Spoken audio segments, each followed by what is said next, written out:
रहीम अस्सलाम वालेकुम। एमक्यूएम के मसले के ऊपर मैं बात कर रहा हूँ।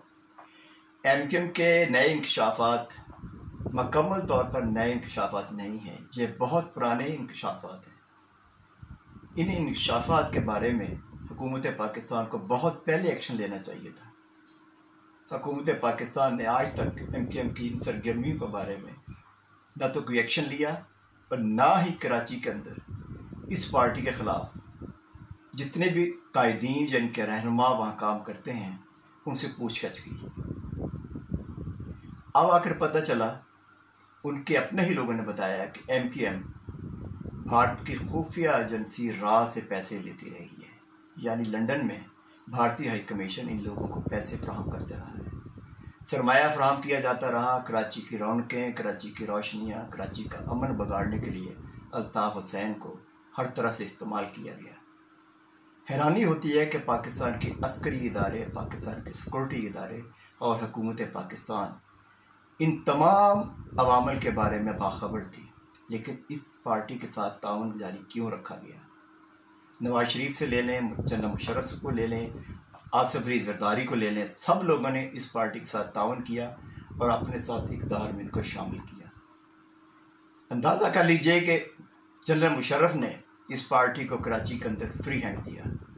मियाँ नवाज शरीफ ने इस पार्टी को कराची के अंदर मुकम्मल तौर पर आज़ादी दी। आसिफ अली जरदारी को देख लीजिए, उन्होंने इस पार्टी को अपने साथ मिलाया।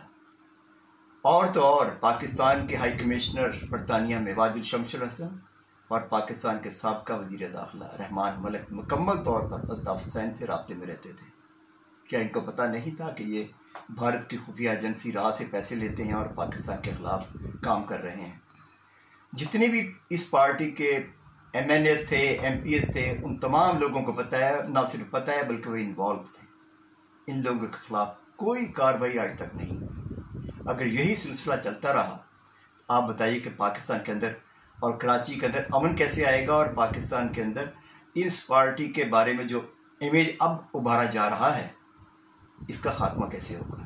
ये लोग मुकम्मल तौर पर पाकिस्तान की सियासत में दाखिल हो चुके हैं और खुदा ना करे कराची का अमन इन्होंने माजी में बिगाड़ा और दोबारा फिर ये लोग काम करेंगे तो कराची कैसे तरक्की करेगा? कराची की हालत आप देख लीजिए, आज पीने का पानी नहीं है लोगों के पास, वायरस फैला हुआ है, हाथ धोने के लिए पानी नहीं है, कराची का अमन ख़त्म हो चुका हुआ है, कराची की रोशनियाँ जा चुकी हैं। किसी ने इसके ख़िलाफ़ कोई कार्रवाई नहीं की।